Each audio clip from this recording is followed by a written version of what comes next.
شافی بھی رفع دین کریں، حنبلی بھی رفع دین کریں، وہ بھی سینے پہ ہاتھ باندھیں، یہ درست ہیں۔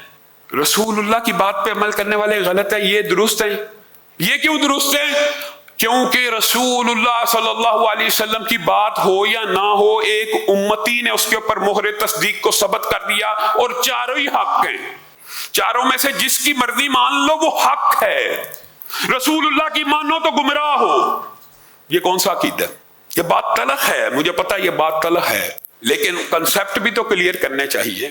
یعنی رسول اللہ کی بات کو براہ راست مانو تو گمراہ ہو جاؤ گے، امام کے ذریعے کسی امتی کی مہر کے ذریعے مانو گے تو راہ راست پہ اور چاروں حق پہ ہیں، چاروں حق پہ ہیں۔